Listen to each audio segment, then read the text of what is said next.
Okay, we're good to go. Okay, so I'm going to call to order a meeting of the Board of Selectmen for March 23rd, 2020. I'm going to start by reading a statement pursuant to the fact that we are currently meeting remotely, and this is pursuant to an order that was issued by the governor on March 12, 2020. So pursuant to Governor Baker's March 12, 2020 order suspending certain provisions.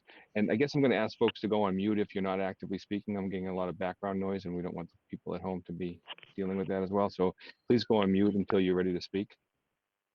Pursuant to Governor Baker's March 12, 2020 order suspending certain provisions of the open meeting law, general law, chapter 30A, article 18, and the governor's March 15, 2020 order imposing strict limitations on gathering. This meeting of the North will be conducted.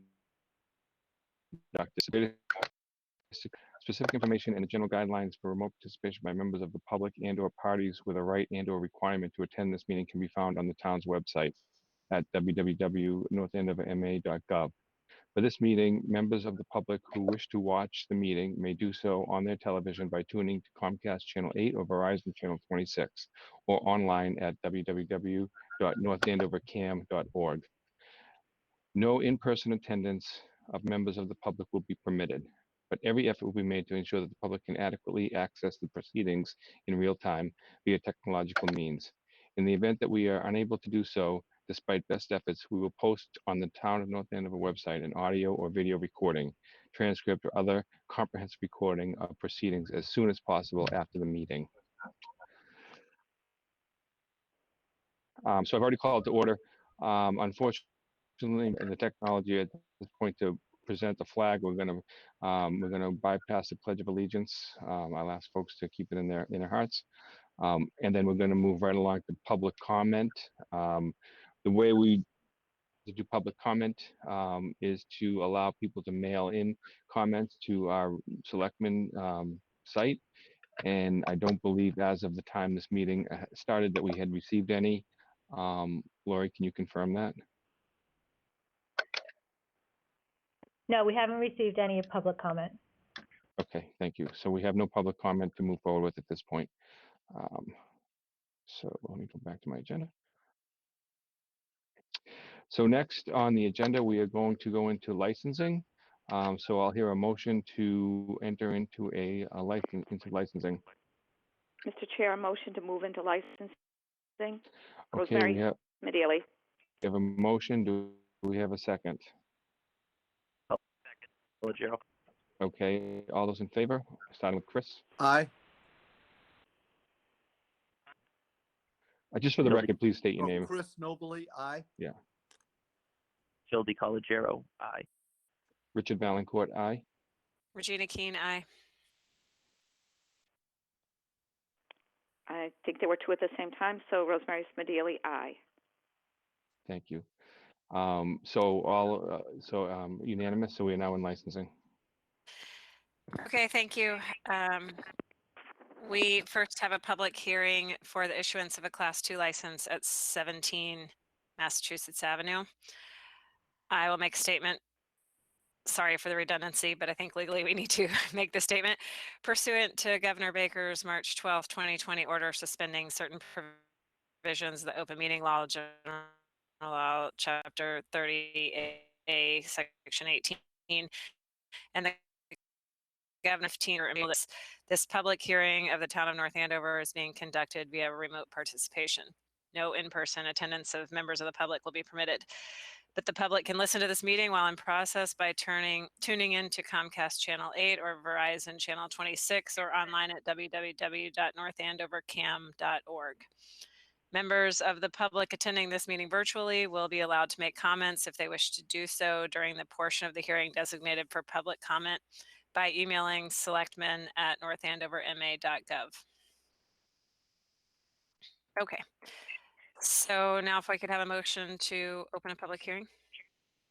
Move to open a public hearing pursuant to Massachusetts General Law, Chapter 140, Section 58, to receive comments regarding the issuance of a Class 2 license at 17 Massachusetts Ave. Phil DiColigiero, second. Roll order, please. Chris Nobley, aye. Phil DiColigiero, aye. Richard Valencourt, aye. Regina Keen, aye. Rosemary Smedili, aye. Okay, so now we are in a public hearing. You all should have received in your packet the information for the Class 2 license for 17 Massachusetts Avenue. The application is from Roger Fagali, excuse the pronunciation if I got that wrong, at Turnpike Automotive Service Inc. He's seeking permission to locate a Class 2 business at 17 Mass Ave. Legal notice was properly published and abutters notified. We have comments from the building inspector, police department, and fire department in the packet. If Roger is on, so from. I'm on the line. Wonderful. Great. Thank Okay, you. I well, didn't know you had joined. No problem. I'm going to be on mute. So, Well, I'll invite you to say a few words about the business you're looking to establish. okay, so it's going to be a used car lot. I'm currently up on Turnpike Street, like at the DP station. So, and I outgrew that place. So basically, I'm going to do the same thing. I need 25 car license like the town allow, and it's just to sell cars. I'm going to improve the building. I'm going to knock the canopy down and, you know, make the building look pretty. And I'm not going to repair cars there, just to sell cars. I'm going to repair them up at my other location. And Okay. basically, that's it. Great. Thank you. And you have some comments from the fire department regarding some conditions. Let me just pull them up. Oh, geez, sorry, I'm scrolling. No problem.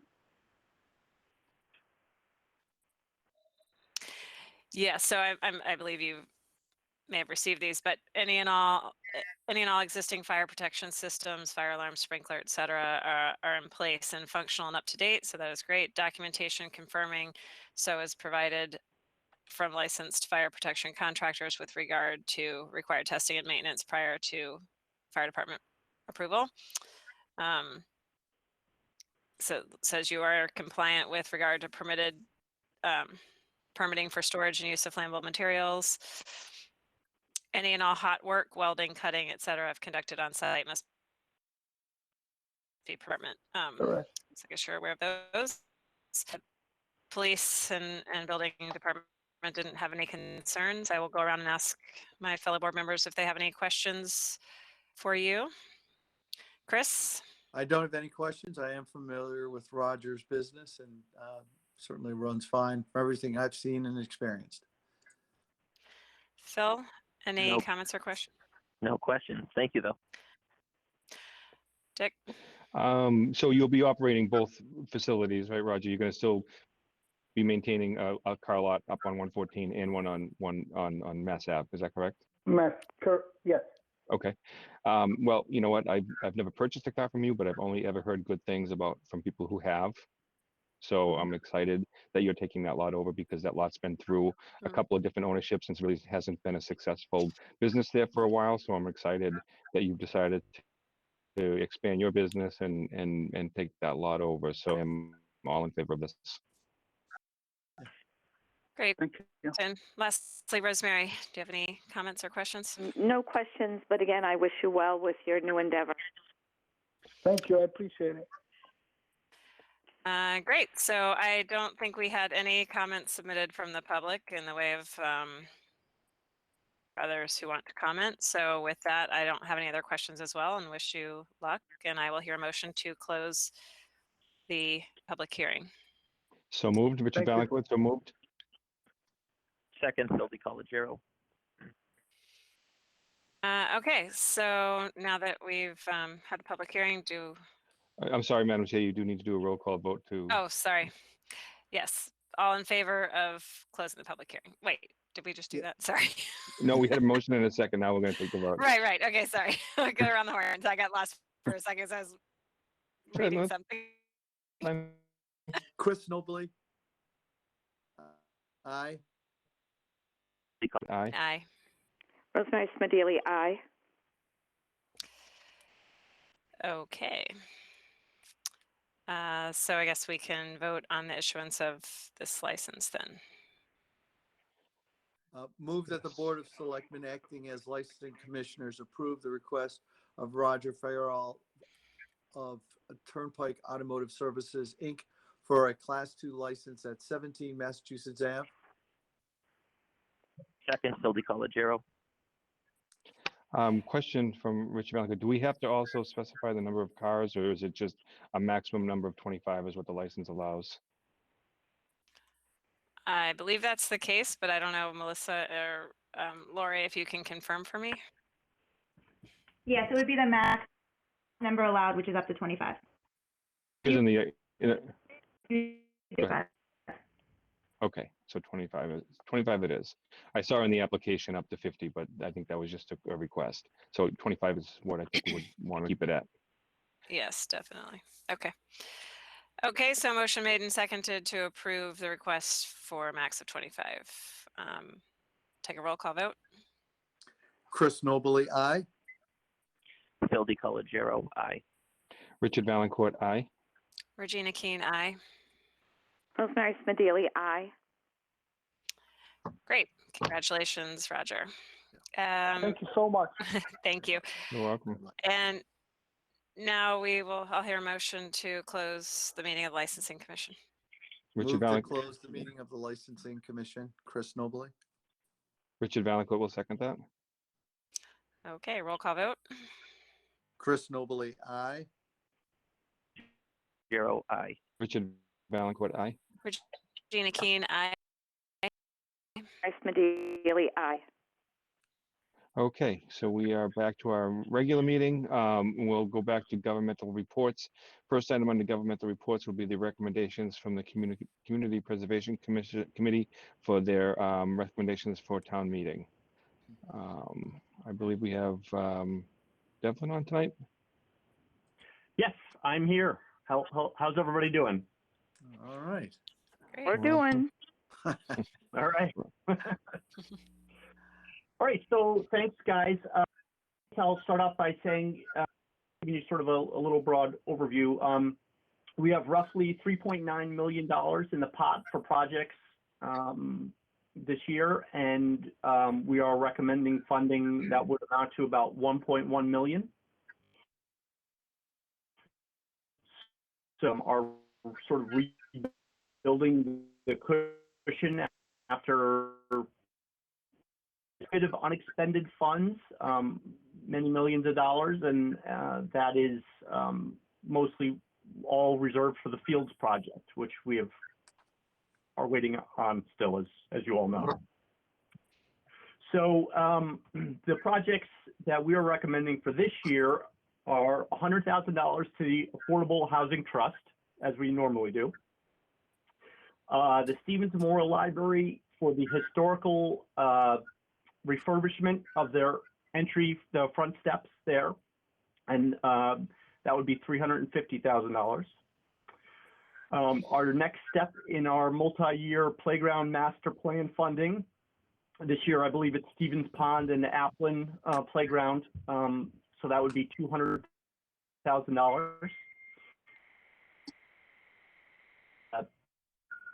Stevens Estate has asked for 3,800 historical restoration of lamp fixtures there, which we are recommending. We think it'll, make the space a little bit nicer, more attractive, and perhaps more marketable. The town manager, our esteemed town manager, came forward with historical structural restoration of the Schofield Mill for $200,000, which we are recommended. And then, so by state law, we are required to spend no less than 10% of our annual revenues for open space / recreation, 10% for affordable housing, and 10% for historical preservation. So based upon the revenues coming in, we will not meet that threshold in open space / recreation, affordable housing. means we need to allocate some money to reserve for expenditures next year. So that will be it'll be $126,000 for reserve for affordable housing and $26,000 for reserve for open space / recreation. And then we are recommending our regular $50,000 allocation for any administrative expenses. We have very, very, very minimal administrative expenses. So we will not come, I don't anticipate, I won't say definitively, I do not anticipate us coming anywhere close to the $50,000. But that would be a grand total of $1,090,060. And Donovan, that represents the entire CPC, or CPA rather, chunk of revenue that the town has anticipated in 90,000. Yep. Okay. I think you could say it that right. I mean, we'll still have, money left over. So we're not spending all of the money for the CPC account. Does that make sense? Okay. No. So what's the total that we're anticipating generating this fiscal year? Because you're proposing, and I want to make sure I'm looking at the hyperlink to the agenda. So you're proposing. Yeah. So that so I was just looking at that. I think the hyperlink to the agenda is missing the two reserve projects. Yeah. So I think that's the open space and the affordable. Yeah, I didn't. So we'll have to get those included. But so we anticipate the revenue next year for fiscal year 2022 to, and this is just current projections, right? And historical trends. $9 million with state match of 400, the other 100,000. Okay. 1.9 million, you said? That's what we sort of anticipate. Yeah. Now, so about what, 2.4 total? Repeat that, Donovan. 2.4 total, I would say, based upon projections and historical trends. I would anticipate 1.9 from revenue, 400,000 from state match, and $100,000 in interest. So that would be a total of 2.4 in revenue. And then what is the total spend this year? Is it the 900,000 or is it more than that? No, it's more than that because of the reserves that we have to do. So I don't know why. It's an additional $76,000. No, it's additional $100 to meet the 10% thresholds. Okay. Dick. So the total is $1,090,060. Gotcha. I think that's 1,900,000. 1 million. Hold on, my math is escaping me right this second. 1,090,600. That's what it is. Okay, thank you. Oh, I'd like to just first say thank you to the CPC for your openness to the Schofield Mill project, because that is something that I think everyone would agree was quite the curveball. Just a question for the town manager. So I think a lot of people have read about the Schofield Mill. We've now had to close it down, which is that's the mill where the thrift shop is, located on the corner of Main Street and Sutton Street. $1,000 based on what our engineers the property as far as what the needs are in order to make it occupancy approved. Madam Town Manager. Sure. So we're still in the process of getting final quotes. Unfortunately, we've gotten a little backlogged the last 2 weeks, but we're moving out the thrift shop's items so that we can do more exploratory analysis so we have a better understanding of the final budget. We do have some funding left in an account that was appropriated several years ago for the Schofield Mill, so if we have to supplement it, we will be able to. Okay. Thank you. I appreciate your creativity as a town manager with approaching the CPC and making this an option. I think that a lot of folks were panicked, right? Because for the thrift shop, that's an important, I think, nonprofit organization in our community, and I think that the people who've been working it for the past several years, this is going to address a lot of the angst they've had property, I think, overall. But, with that there was definitely some structural deficiencies. I'm grateful that the CPC worked with your office to make this a reality and bring it to where we're at right now. Well, Thank Phil, you. I can tell you from the CPC perspective, it was no problem. The town manager made it very easy. She made a very, very compelling argument, and it just made sense. Well, thank Great. you. So, All right. Rosemary Smedili, and I agree. It's one of the oldest buildings or structures in the town, and I think it's also an important historical asset to be maintained, along with the good that it does as a fundraising thrift shop for the needy. So it's a good project, and I think it's well worth the money that CPC is contributing to this project. So thank you. Right. Yeah, I just think it's another instance of how the CPC really benefits this community. I mean, of course, there was never any thought about the Schofield Mill, but this just gives us a very clear avenue on how we can get that done. And it's just, the CPC has done so much for us over the last few years in providing, an avenue for us to fund projects. So this is just another great example of that. So thank you. Mhm. Okay, any other comments for Donovan? just because we have you here, is there anything that you want us as selectmen to know, or any general updates from the committee that you feel would be helpful as we continue to move forward and do our job as the executive board? Yeah, no, I mean, I don't think so. I think we're in good shape. I would just let you know that we are Bill Callahan, a member of our committee, who I'm sure you all know, is spearheading a sort of refurbish site.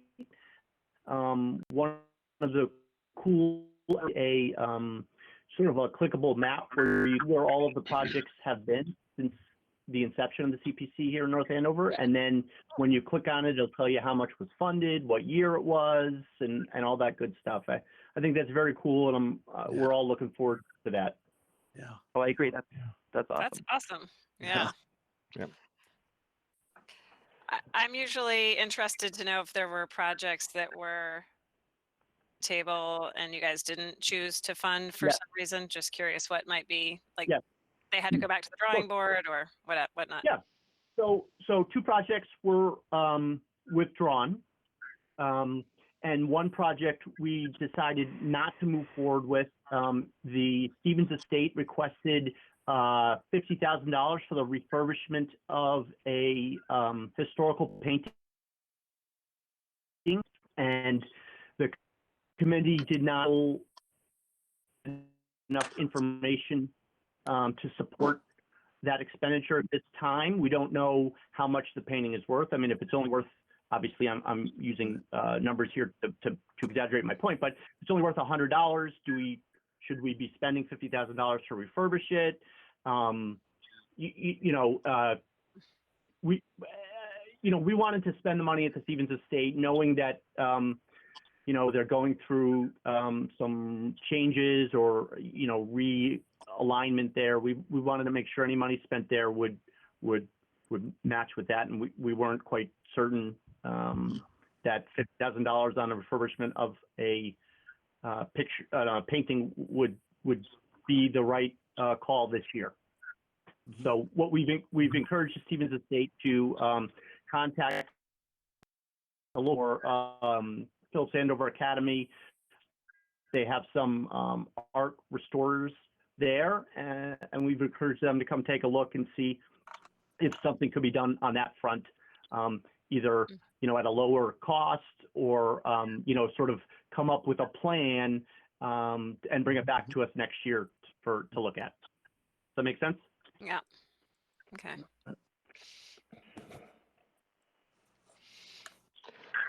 Okay, any other questions for Donovan before we move to our next item?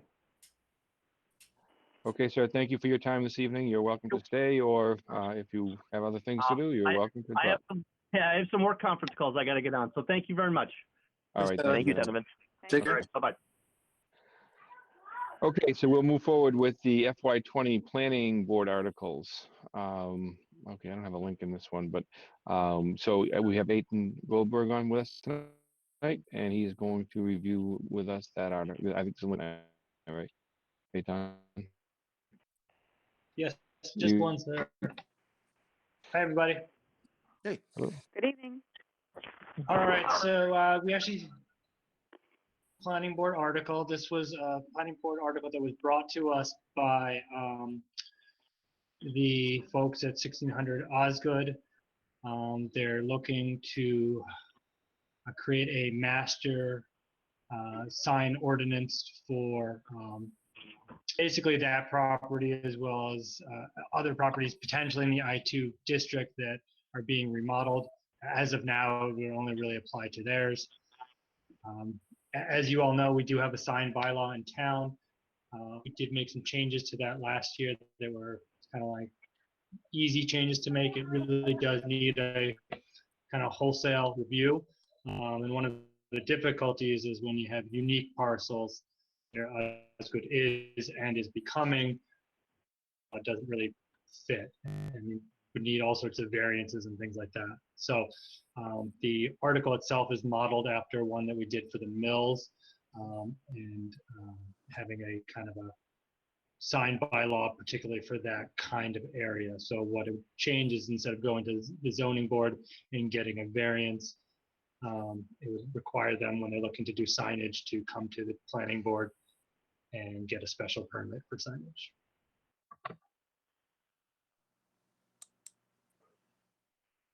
And that's about it. Okay. Okay, any questions or comments for Eitan? oh, thank you. Thanks, Eitan. Yep. Okay. Phil, you got something? I hear some noise back there. No, not right now. So that is updates on the article. Next, we will have an update on COVID-19 and the town's response to the same. Madam Town Manager, will you be giving that update, or do we have the Director of the Board of Health on tonight? It's me, Mr. Chair. Thank you. Okay. Just a couple of quick updates from today. We did have our third positive COVID-19 case here in town. We do not have a lot of details on that case yet. We were just advised of it this afternoon. As most people do know, the governor issued 2 determinations today. One was an order closing non-essential workplaces and prohibiting gatherings of 10 or more people. Just so businesses have resources, we did put an update out today about who is essential. Businesses that have been deemed non-essential actually can make a request to be designated as essential if they think they need to be. We have a link to that on, and businesses that have questions can email covid19@mass.gov. So if you have questions, are you essential? Can you be deemed essential? You can email covid19.biz@mass.gov. The governor also issued a directive to the Massachusetts Department of Public Health to issue a stay-at-home advisory. Under this advisory, residents are advised to stay home and avoid unnecessary travel and other unnecessary activities during the next 2 weeks. In light of those new advisories and orders, most town offices will now be telecommuting. Will still be available via telephone, internet, and mail to serve you. We had been asking people to telecommute the last probably 10 days, but apparently we're terrible at not working because I had to kick most people out of the building today. The COVID-19 hotline is still available. 978-208-6070 is left sent directly to town staff and will be answered during regular business hours. 911 and DPW are still operating, and I'd like to thank them for their continued dedication. We are asking if you call 911 to please let the dispatcher know if you have any symptoms of COVID-19 or have traveled outside of the country. We're trying to avoid any exposure for our EMTs, police, and fire. Absentee ballot applications are available in a box outside the front door of Town Hall, like a Tupperware container. You can fill that out and put it in the drop box. We are still offering food assistance. We will continue to do that despite the governor's new orders. That is an essential service. You can order meals through our website or by calling the COVID-19 hotline the day before. If you need food on Monday, please call on Friday by noon. We have served 1,000 meals since we started I want to thank Eric Maley and Dee Casey, who really were the forefront of this project and have kept it up and running all week. It's been very impressive and people are very thankful. We are running short on masks and other personal protection equipment for public safety, as well as at Lawrence General and town nursing homes. We are taking donations for Lawrence General at the fire department on Chickering Road. We just ask people to call first because we are not manning the first floor of the fire department at all right now. So if you call because you have masks or other personal protection equipment, we appreciate that. We did receive several donations today from nail salons. We're still collecting non-perishable donations of food and other necessities. You can sign up on our website for that. We will no longer be doing any building inspections that are routine in nature. Only ones that are emergency or so that our building inspectors, gas and electrical inspectors, as well as the fire inspector, exposed to any illness. Business assistance available on our website. Additionally, we've partnered with the North Andover Merchants Association, and Chris McClure developed a website so you can see what businesses are open and the services that they are providing. And then finally, I just want to encourage people to please stay at home. We have essential employees, including 911, police, fire, and DPW, who are coming to work every day to protect the community. And out of respect to them, I continue to urge people to please stay home as much as possible and practice strict social distancing. Our playground equipment is closed. We cannot clean it. So we are advising people not to use it. You can use our parks. However, you cannot, per the governor's order, have any football games, basketball games, anything that would require people to be touching each other. Should be 6 feet apart when you're using the park. Yeah. Great update, and all that information is out on the website as well, right? All of the, we talked about the business sites and everything else, that's all available on our website. Just I think people can link Everything on over. our website is constantly updating it every day. You can visit it at northandover.gov/COVID-19. We're going to be converting over to basically a coronavirus case counter on there, so people can keep track of how many cases we have. Right now, it is still only 3. The first 2 are within one household. Okay, great, good information. Any questions for the town manager? No, it was a very comprehensive update. Thank you. Thank you.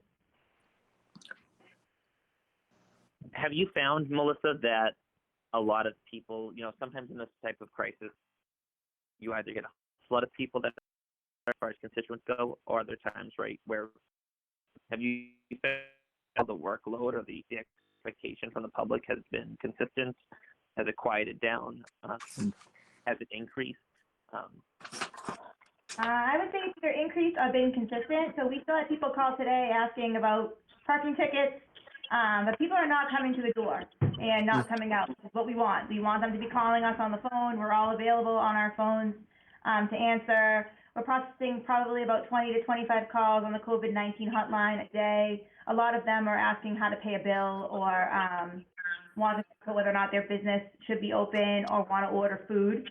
But, most people are practicing distancing, staying home, and reaching out to us electronically or by the phone. Okay. There's one thing that Rosemary Smedili that I would like to add, just sort of a measure and kindness. A lot of our have been restricted or assisted living or nursing homes, and they're often now eating in their rooms alone. So if you know of anybody, it would just be just so very kind of people to call and just say hello and have a small chat with them. One thing that, with elder citizens is that loneliness can cause a drastic or deep strain on their health and well-being. So I would just ask those, just call your neighbors, call people in the nursing home.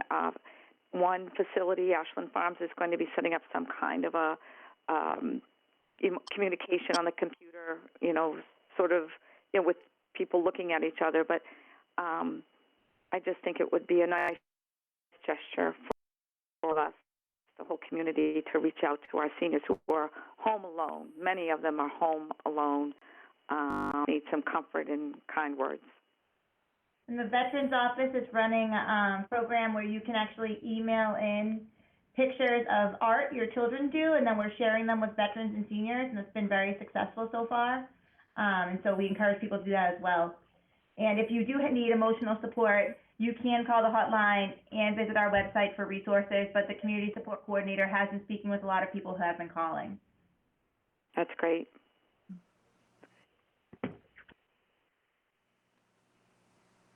Okay, any other comments? All right, great. Well, thank you, Madam Town Manager, for everything. Okay, next we'll move to the approval of minutes. We had a meeting on March 9th, and we had an executive session on December 16th, so we have both sets of meeting minutes to approve this evening. I will hear a motion. Mr. Chair, March 9th, 2020, open session minutes as written. Okay, we have a motion. Chris Nobley, second. Excuse me, Okay. Mr. Chair. Go ahead. I Jill DeCalgero. It's March 18th minutes. There's a corrected agenda that. Oh, you're right. Okay. I thought that seemed a little old. All right, so so we'll amend the motion for the minutes from March 18th, 2020. Yeah, are you okay with that amendment, Rosemary? More than welcome to accept that friendly corrected amendment. Okay. So we have a motion and a second to approve the minutes from March 18th, 2020. Any other comments? Okay, we'll do a roll call vote. Chris Nobley, aye. Jill DeCalgero, aye. Richard Valencourt, aye. Regina Keen, aye. Dealey, aye. Okay. March 18th are approved. Now we have executive session minutes from December 16th, 2019. Do I hear a motion?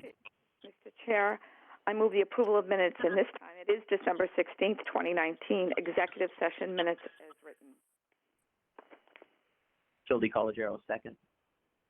Okay, any discussion? Okay, we'll have a roll call vote. Chris Nobley, aye. Jill DeCalgero, aye. Richard Valencourt, aye. Regina Keen, aye. Rosemary Smedili, aye. Okay, so we've got our minutes approved. We'll move to new business. The first item on the new business is a vote to make a determination that the acquisition of 1 and 3 Surrey Drive is a unique acquisition under Mass General Law, Chapter 30B. Madam Town Manager, I will turn this one over to you. Sure. So typically when a town wants land, we have to go out to bid under 30B, but there isn't a process to make unique acquisitions, and typically unique acquisition will be a historical property, or it will be a property that is, unique in nature, right? A parking lot directly next to the senior center property certainly is a unique acquisition. There wouldn't be other properties that are also available that are directly next to the senior center property. So we're asking the board to make the determination that this is a unique acquisition under the statute.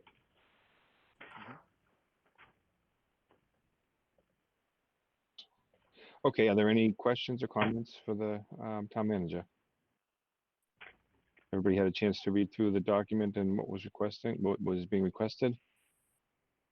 Yes. Do we have a motion?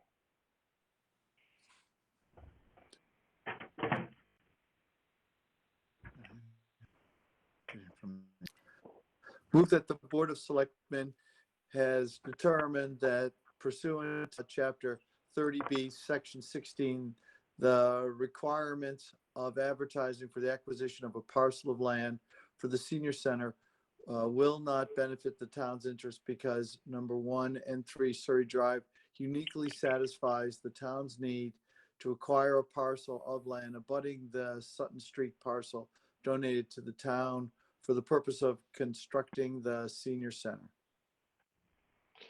Okay, we have a motion. Do we have a second? I'll Jill second DeCalgero, Regina second. Keen. Okay, Regina got the second in. So any discussion or comments? Any discussion, I should say, not comments. Any discussion? Okay, let's do a roll call vote. Chris Nobley, aye. Jill DeCalgero, aye. What? Aye. Regina Keen, aye. Rosemary Smedili, aye.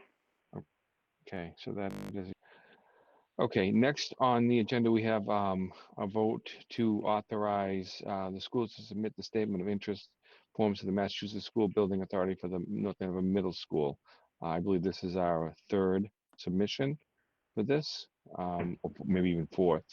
But I think, you know, I commend the school committee for being persistent and continuing to submit for this grant. So, Madam Town Manager, do we have anybody on the line that wants to speak to this, or are we going to move to a vote? I think we can just move to a vote. Superintendent Gilligan and I are reviewing the submittal to see if there's any changes we should make in light of our recent residential growth, which we will update if need be. Other than that, we are comfortable with the application, and we are including the middle school in the Master Plan 2 project. Thank you. Okay, and I would remind motion, you do need to read the motion verbatim as it's written in our executive summary, because it is a request to the state. I can make that. I have it up. Okay. Sure. I'll move that the Board of Selectmen authorize the superintendent to submit to the Massachusetts School Building Authority the statement of interest form dated March 18th, 2020 for the North Andover Middle School located at 495 Main Street, North Andover, which describes and explains the following deficiencies and the priority categories for which an application may be submitted to the Massachusetts School Building Authority in the future. Priority number 2, elimination of existing severe overcrowding as determined in the judgment of the authority, specifically to decrease class size from a current average of 24.6 students. And priority number 7, replacement of or addition to obsolete buildings in order to provide for state and approved local requirements, specifically to provide educational spaces that meet the needs of hereby further specifically acknowledges that by submitting this statement of interest form, the Massachusetts School Building Authority in no way guarantees the acceptance or the approval of an application, the awarding of a grant or any other funding commitment from the Massachusetts School Building Authority, or commits the city, town, regional school district to filing an application for funding with the Massachusetts School Building Authority. Okay, great. So we have a motion. Do we have a second? Second, Chris Nobley. Okay, any discussion? Hearing none, we'll move to a roll call vote. Chris Nobley, aye. Phil DiColigiero, aye. Court, aye. Regina Keen, aye. Rosemary Smedili, aye. Okay, so that is unanimous approval for that submission. So again, thank you, Madam Town Manager and Superintendent Gilligan, for being persistent and continuing with that process. Okay, next we have on the agenda a vote to accept the annual 2020 town meeting warrant articles submitted by March 23rd, 2020, and refer any zoning bylaw amendments to the Surrey Drive acquisition article to the planning board for a public hearing. Madam Town Manager, did you want to talk on this at all? Sure. So all we're doing today, the warrant closed on the 23rd today at 4:30. And so what you have in your packet is just the grouping of articles we've received. It's certainly not a completed warrant. The completed warrant will be given to you at your next meeting, and we'll also be taking positions at your next meeting as well. What you need to do today is accept the zoning bylaw amendment and the Surrey Drive acquisition article to the planning board for a public hearing. All procedural today. I will move that the Board of Selectmen accept the annual 2020 town meeting warrant articles submitted by March 23rd, 2020, and any zoning bylaw amendments in the Surrey Drive acquisition article to the planning board for public hearing. I'll second that. Okay, so we have a motion and a second. Any discussion? Okay, we'll go through a roll call vote.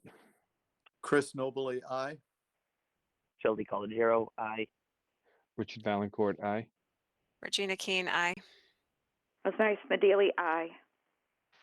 Okay, once again, a unanimous.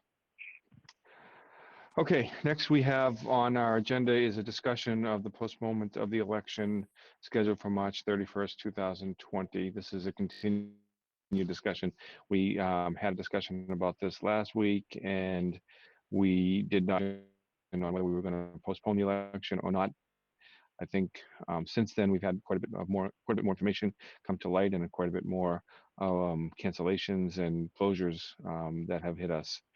So I think we need to make a determination tonight, obviously, if we're going to proceed with the March 31st election, or if we are going to vote to postpone it, or indicate to postpone it. Mr. Chair, if I may, Chris Noble here, I will recuse myself again, as I did last week at our meeting. Okay, thank you, Selectman Thank Nobley. you. Hi, Regina Keen. I have also recused myself due to having financial interest. Okay, thank you, Selectman Keen. Okay, so that leaves Rosemary, myself, and Phil to deliberate this. And I think with input from the both, we've had input from the Board of Health, who the other night voted, I believe on the 19th, to nothing, 5-0, recommend postponement of it. A couple of reasons cited. One that kind of resonated with me was that the workers would have to be provided with masks, and we are currently at a shortage of masks, and also, the ability to protect the public during this time. And also today, I believe, and Madam Town Manager, maybe you can fill us in on the details of it, but the governor has moved to, or the bill that's been passing through the State House to allow for the postponement of an election. Thank you, Mr. Chair. So big day today at the State House. The state actually voted to move both of their elections. They had two special elections coming up to June 2nd. And the bill for the minister passed both the Senate and the House and was signed by the governor. So it's now, that bill would allow the Board of Selectmen to delay the election up until June 30th, so a date prior to June 30th. The incumbent will continue to serve. Ballots and absentee ballots already collected can still be used. The law specifically states that someone who's taking a precaution due to COVID-19 will be allowed to use an absentee ballot. So up till now, there was a lot of conversation about whether or not precautions for COVID-19 were an applicable reason to have an absentee ballot. It has been deemed by this legislation that it would be. And interestingly, any eligible voter would be allowed to vote early by mail for any municipal election that has been postponed to COVID-19 until June 30th. You would file an application for early voting ballot in writing, just like absentees. We would still have to have an actual polling place because it does not require early voting for mail, but this would be the first time early voting by mail had ever been allowed in a Massachusetts election, and so what I'm recommending is that we postpone the election to June 2nd as well. It seems like good precedent since the state has already done it. We no longer need to do a court order or official legislation, because under this bill or this law passed today, you can delay yourself. Mr. Chair, I agree with what the town manager has stated. And I know people are disappointed, especially candidates. It's hard to continue an election. But I think the very strong letter that we did get from the Board of Health and the governor's new recommendations, or frankly his directives, really give us no choice but to do this. But I also feel as though that we should revisit this at every meeting if the health and well-being of the community in the area has improved enough, or if there are changes that would allow us to make it easier to do. But I think the very strong letter from the Board of Health, rightly so, really sums it up, that we do need to postpone. But I really would like, as I stated at our previous meeting, that we revisit this at every meeting to take an assessment if there is any chance at all of moving it up, because of, the health and well-being of the community and the surrounding area, that allows us to do it safely and effectively and fairly. It must be a fair election. Mm-hmm. Go ahead, Phil. So I'm thrilled, because I think at our last meeting, one thing that was glaring is the absence of what was that that triggering effect. You know, what was it that we were waiting for, except for the hope that something changed? Because in the event that the election and nothing did change, then all we've done is put, you know, our community 2 months off from what was an inevitable weigh-in by voters. I love that this legislation gives what we had discussed last week, the whole option of being able to mail in, of course, because that means we are actually doing what we said our intention is, which is allowing people to participate in the democratic process without them putting their own public health, the public's health, but their own personal health at risk. I appreciate it. I want to do a shout out to Senator DeZoglio and her staff because they've, I think, been really engaged in making sure, just on behalf of our community, given that not every town and city is having their elections on the same date, that this election legislation was especially relevant to us.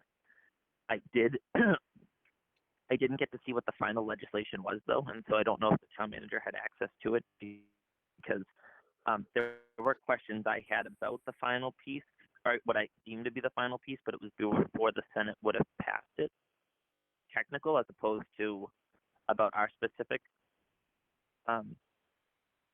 It's more technical as opposed to about the actual rescheduling of, or I should say, it's more technical and not about whether or not we're going to vote to schedule a new date for our own election. And so I don't know if our town council or if the town manager just has a little bit more information that they'd be able to help guide us on. Specifically, the legislation on the first page allows for the select board, the town council. Oh, and actually, in shout out, it does say select board, but it allows for the select board, town council, board of registrars, or city council of the city or town that they get to vote. And so I guess I just want to understand, is it the board of selectmen, or is it the board of registrar voters, or is it both that have the authority, or how has this legislation been interpreted? My understanding, sure. So my understanding of that section is that the board of registrars be included separately because people were concerned that it may be political if it's determined by an elected body rather than an appointed body, and some communities had that concern, so that was added. It's an or, though, so the select board or the board of registrars could do the postponement. So let's tease out a scenario. What if the board of registrars picked one date and we, the select board, picked another date? So you'll be responsible for selecting the date. Issues? Okay. Okay. I will say that. So I ended the last meeting being someone who was not inclined to see if you rescheduled. I am happy with this legislation. I'm optimistic. I'm happy with what I've heard the governor has said regarding this legislation. I'm happy to have seen it. I hope that it passes the House and would be in favor of not just the. I agree with Selectman Smedili about revisiting because I think that we're giving about 2 months cushion to the state to be able to promulgate rules to make sure that this can be implemented the correct way and ample notice is able to be given. I am reluctant to keep removing the date around because even just from a candidate perspective, as they're educating voters, they're telling voters, this is the date of the election, and we will be educating voters, telling them that it's the date moving forward conceivably after this meeting. So good news, actually, this has been approved by the state and Senate, the House and the Senate today, and signed by the governor. So we don't have to wait any more days. Yes, they moved everything up. The governor signed it around 5:30. So that's good news on our end. And it takes away the need for the regulations now and lays it all out within the law on how we have to operate. I'm assuming there will be regulations that are put in place to make things a little bit more understandable. Pretty full in its analysis. Sorry to interrupt this one to So if that's be fair, because our meeting started at 7 p.m., and so I don't know if you and your team have had ample time to talk about how that lays out, but is the need for, if that's the case, is it conceivable that we could move up instead of having us wait until June? Could we have it be in mid-May, even the beginning of May, or is that still too ambitious, do you think, with our staff having never operated an election with a predominantly mail-in ballot participation? So a few things. I think the June date makes sense for a couple of reasons. One being that, yes, we're going to have to put mechanisms in place to roll this out. Two, town offices are closed until at least April 7th now. Like I said, I had to order everybody out of here today, basically, except me and Laurie. But, you know, so that makes it a little bit harder. We're still collecting ballots, have as many people here to help as we usually do. 3, we do have to call the election and we have to extend the registration period now, per the new law. So I think having a little bit more time will make it more fair. Just my 2 cents on that. No, but that's what you're being asked for, is your more than 2 cents on that. So, because implementing something that we've not ever really done before, and in the middle of juggling all of this, is important for us to understand. So, I'm excited. I'm excited for the experiment, but I'm also glad that when we make this decision this evening, regardless, we're going to have, I think, clear directions for the community. You know, it's not just we hope. This is why we're rescheduling, and this is how it will go from here on out over the next, 9-10 weeks. So, thank you. Yeah, so I guess I have a question of logistics. So if we set a date of June 2nd, let's say, and then, Rosemary has a suggestion, which I agree is a good one, that does that mean we can, logistically, let's say things all of a sudden take a turn for the much, much better, and, knock on wood here, we have some, we're able to lighten up our restrictions a bit.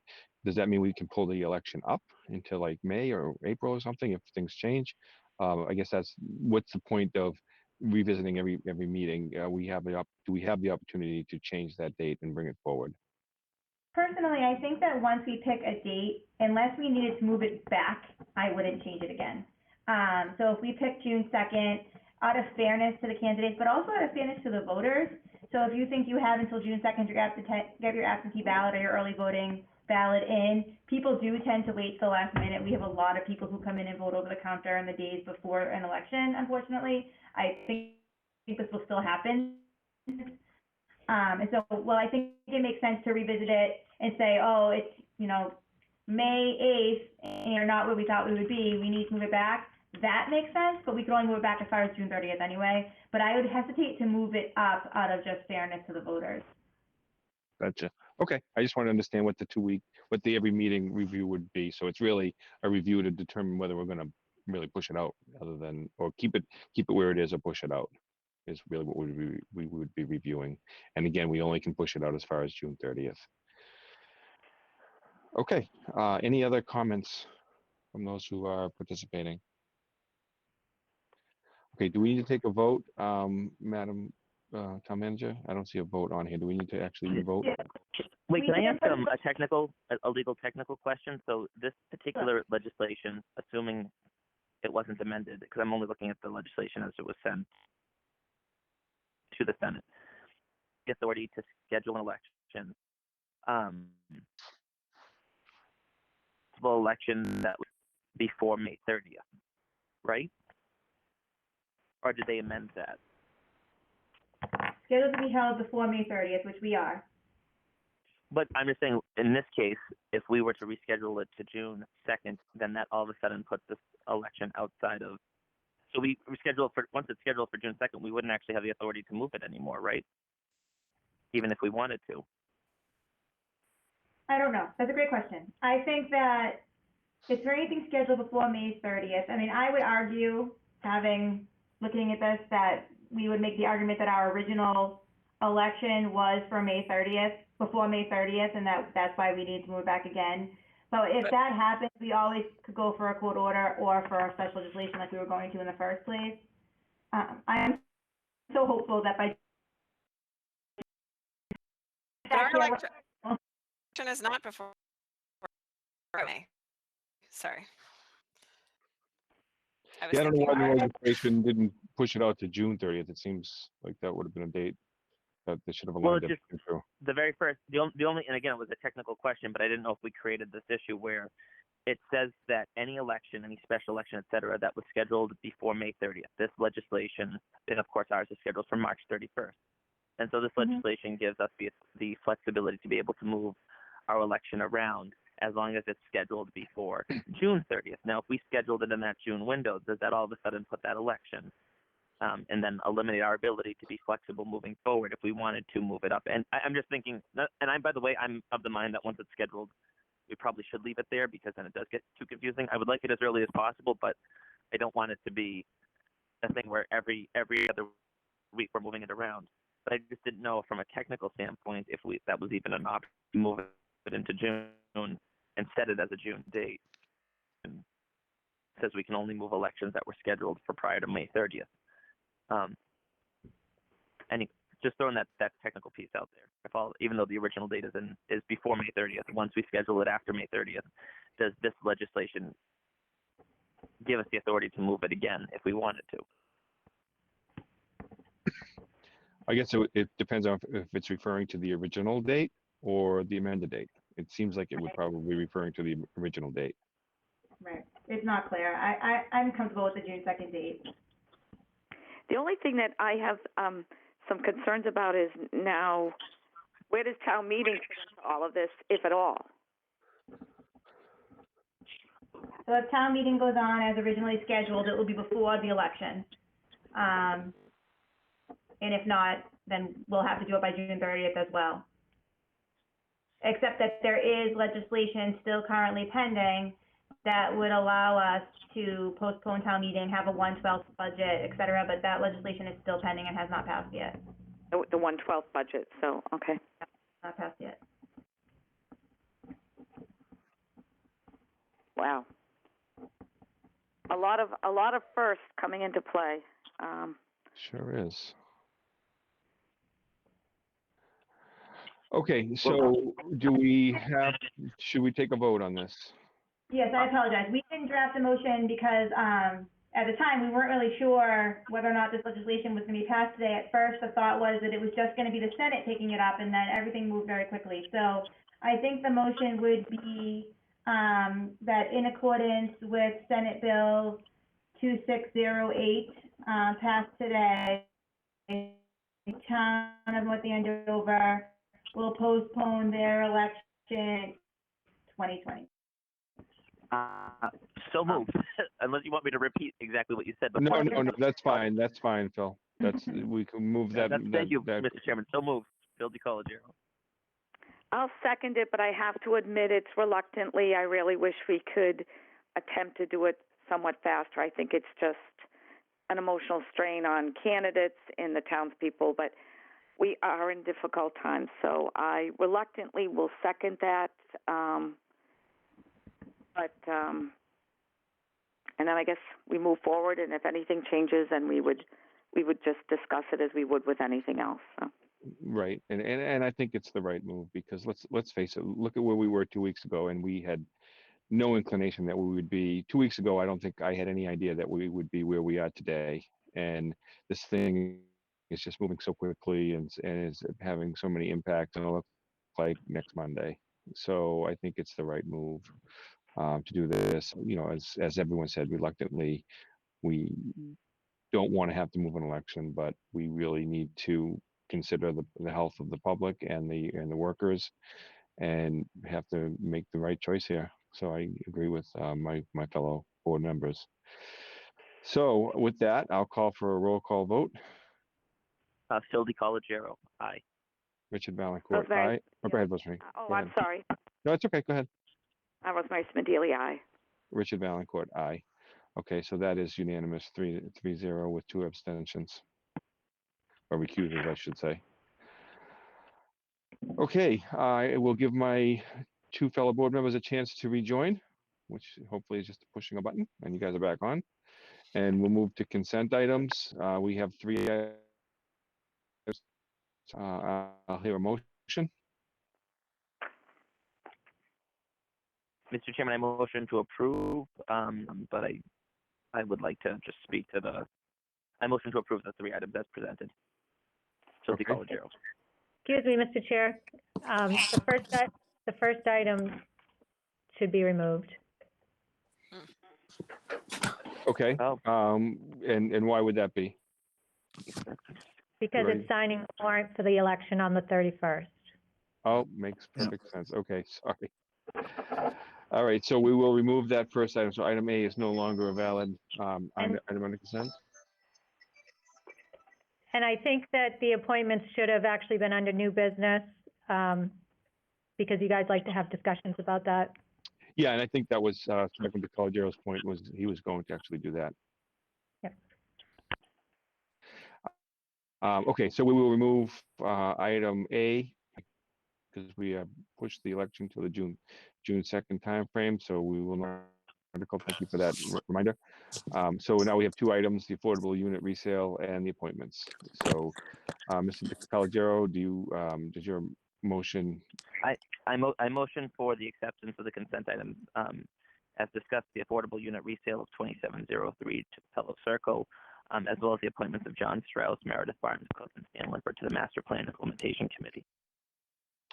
Okay, I have a motion. Do I have a second? Chris Nobley, second. Okay, any further discussion on these items? Sure. So myself and Selectman Nobley, along with Kelly Cormier, who is a member of the planning board, met with a variety of different individuals interested in serving on the Master Plan Implementation Committee. You'll recall that this particular committee is literally tasked with making sure that the master plan that we, as a community, did all the acting, making sure laid out the blueprint of what our community looks like, that this Master Plan Implementation Committee be responsible for helping guide us implementing that plan so it doesn't sit on the shelf and collect dust. And so myself, Selectman Nobley, and Kelly Cormier tried to put together a roster of 3 individuals who, on behalf of the Board of Selectmen, would represent as diverse of a point of view as possible. And so John Strauss is a newer resident of town, younger guy with an engineering background. Meredith Barnes Cook has a communications background and somebody who understands as a resident who has been here for a while, but also somebody who I think could best be described as an observer, but not necessarily someone who's been jumping into a lot of committees. That she has, I think, that additional skill set of being someone who'd be an asset to this committee by bringing a fresher perspective, and then somebody who had a healthy amount of institutional knowledge and background. And so Stan Lippert, who many of us know, many of us have turned to for different appointments in the past, had expressed an interest in serving, and we thought that institutional knowledge and also his proven dedication to actually attending different board meetings would be an asset. And so between project management, communication, engineering backgrounds, involved, new, we thought that this was a good group of people to submit. Yeah, just a fantastic, just the breadth of talent and interest and expertise and really desire to help us shape the future was just really, really tremendous. And so, well, these are the 3 folks we collectively chose. I got to tell you, there were just so many great qualified people. So I'm very excited to position and the of this group. Really exciting. Really exciting. So how many people do we have appointed so far? Do we have a full board yet or a full committee? Do we have a full master plan implementation committee yet, or are these? I'm trying to remember. I thought we made some appointments in the past. I was just wondering what we're up to as far as appointments. We're given 3 appointments. Mm-hmm. Oh, I see. Okay. Yes. Okay. And then Kelly Cormier is the planning board's representative, and so that's why she sat in, because she'll be serving with these people. And so it was a good opportunity for us to see, how this group would work together. Mm-hmm. And so, for instance, they're focused on project management and identifying priorities. I mean, that was Meredith's whole career, is focused on defining priorities, constructing them, and again, the combination of the 3, and then with Kelly would work well, especially with reporting back, but also planning board. But overall, this committee it should be fully staffed then.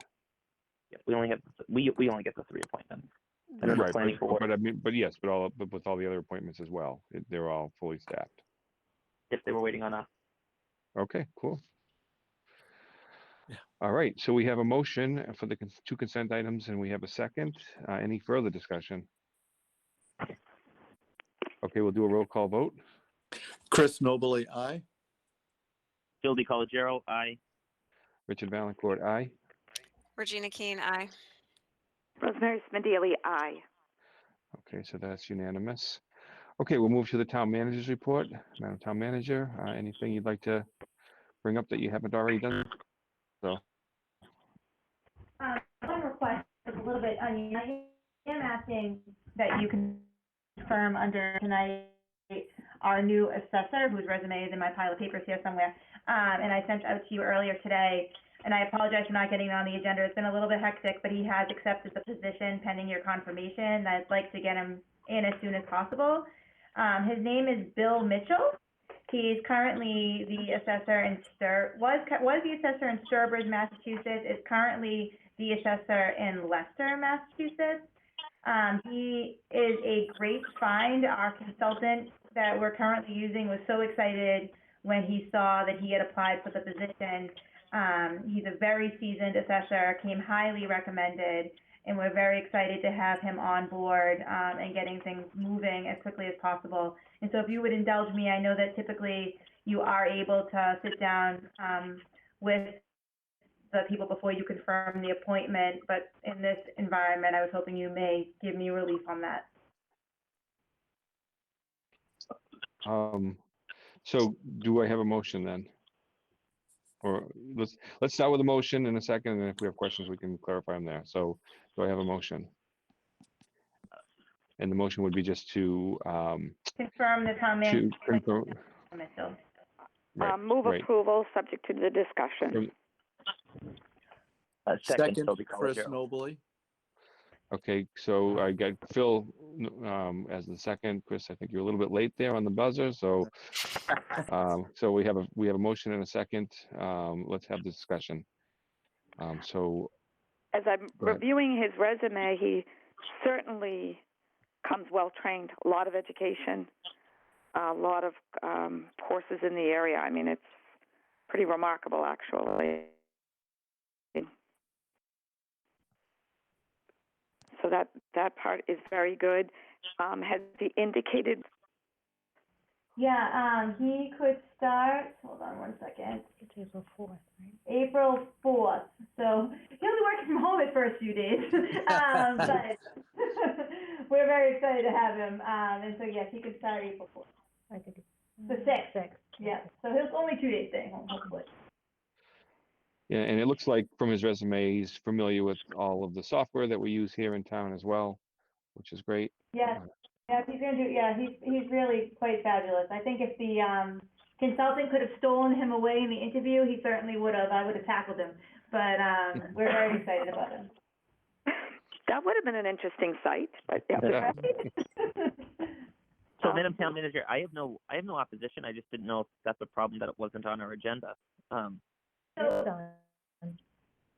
We did amend it to add it. Have some of us maybe looking at an older agenda. So we did amend it to add it. It just was added rate, and we're doing. I'm sorry. So we're doing it under the job posting vacancy item, and we did check with town council to make sure that was okay.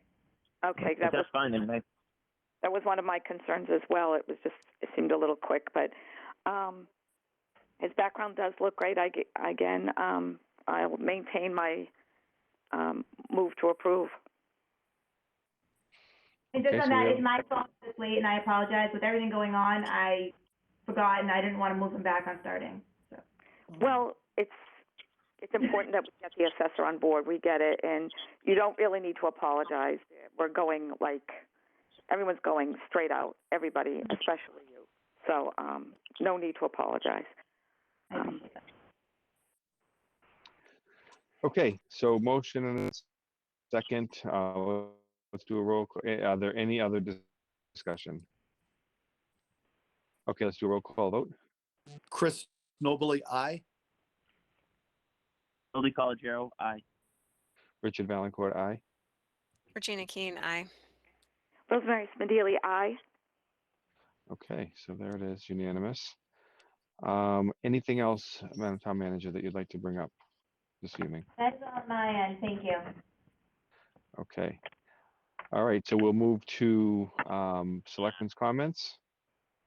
Does anybody have anything else they'd like to bring up this evening before we move to adjourn?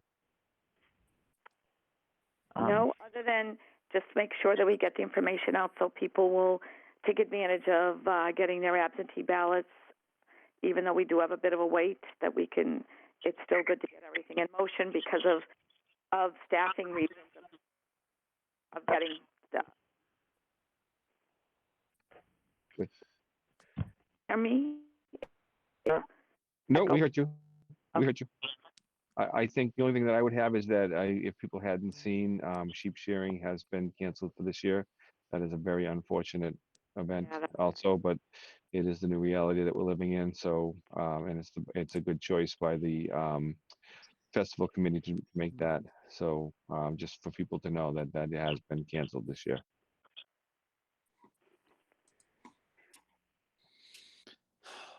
Any other Other than- comments? Other than everybody stay safe, try to follow the rules, and we'll get through this. The whole town will get through this. The whole country will get through this. It's just unfortunate that we have to go through it, but stay safe. Okay. All right, our next meeting will be Monday, April 6th. I'm assuming once again, we will be having a virtual meeting as we did tonight. And we will go through the same protocols with respect to comments. So with that, I'll hear a motion to adjourn. Motion to adjourn, Chris? Okay, do I have a second? Second, Okay, let's do the roll call vote. Chris Nobley, aye. Jody Colgero, aye. Richard Valancourt, aye. Regina Keen, aye. Rosemary Smedili, aye. Okay, we are adjourned. Everybody, please take care of yourselves and enjoy your time at home because there's not much else you can do. So, Thanks. Take care. Bye. thank you. Bye. Good night, everyone.